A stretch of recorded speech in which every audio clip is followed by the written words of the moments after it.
Start. Mr. Vice Chairman, first of all, I must place on record my grateful thanks to the University Grants Commission for the work that they have done for the advancement of higher education. They have done good work and in full cooperation with the Education Ministry.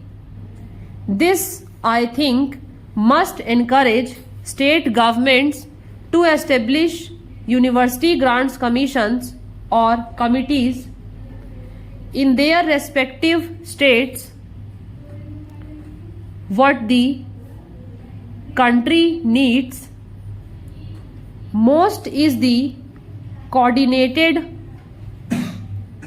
efforts of the autonomous university grants commissions working in harmony with the state governments and university authorities.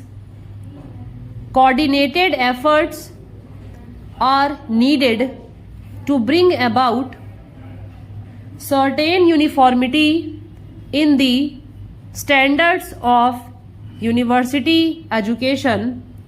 Without that, our educational advancement is bound to suffer from various tensions and difficulties.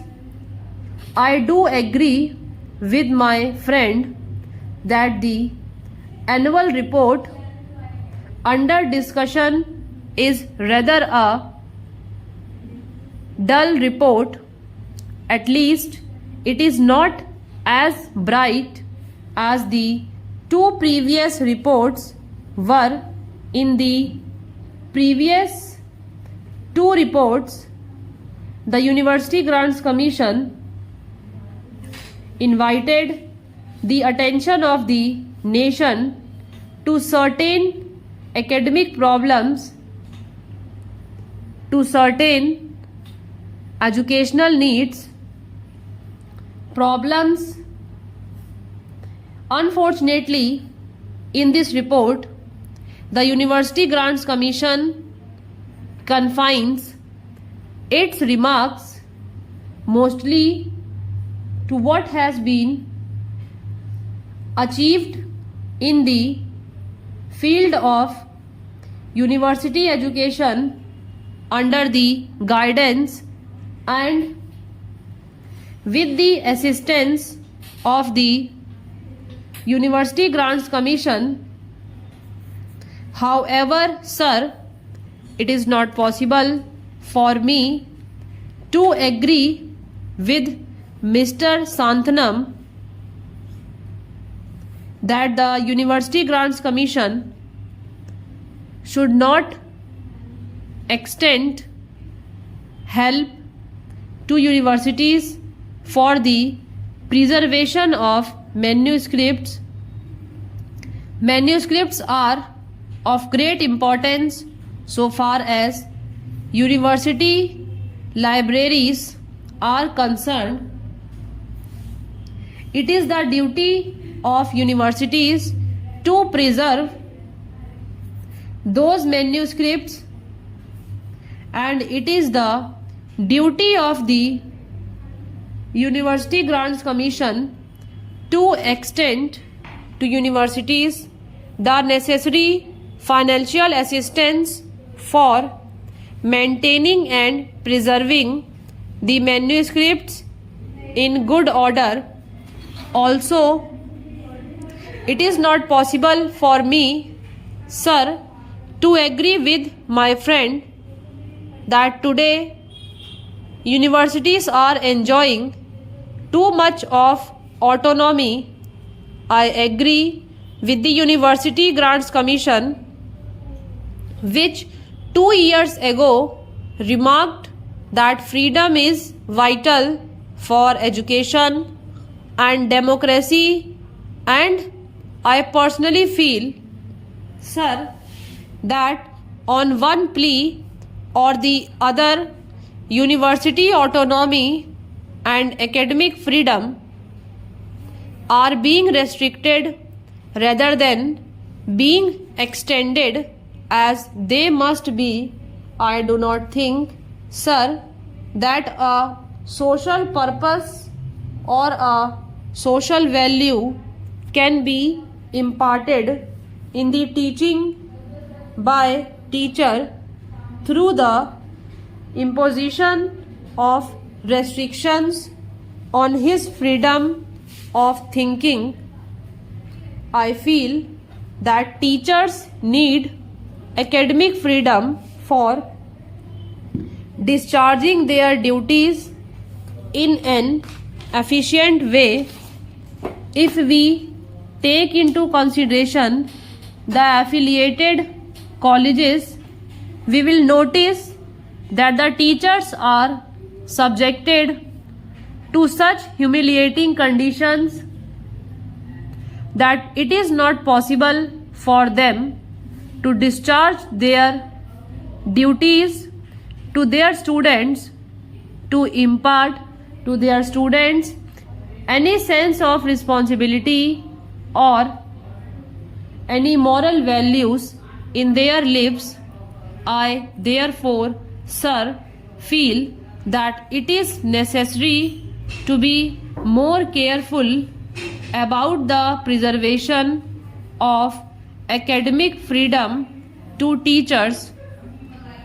Sir, we are grateful to the Education Ministry and to the University Grants Commission for upgrading the salaries of teachers in the central universities, yet a great disparity prevails for the salaries of teachers of central universities and state universities and affiliated colleges, and this disparity is causing a lot of heartburning and a lot of difficulties as one connected with education.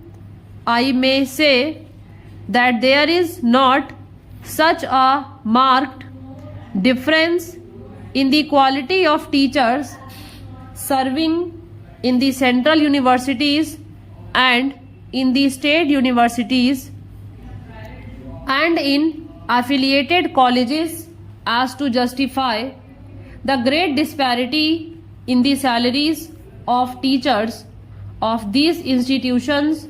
I feel, sir, that we must keep in our mind the remarks of the University Grants Commission made in their earlier annual report with regard to teachers' salaries. We are not only to provide adequate salaries to teachers of affiliated colleges, but also to teachers of secondary schools. We must remember, sir, that a great majority of students study in affiliated colleges and the quality of education is largely determined by the quality of work what is done in affiliated colleges. For improvement in the quality of teaching, improvement in living conditions is also very necessary.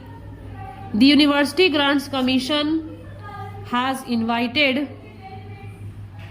our attention in this report to the appalling conditions in which teachers have to live, but unfortunately the University Grants Commission has to admit that it does not seem likely that we shall be able to make anything more than the marginal contribution towards this practical need.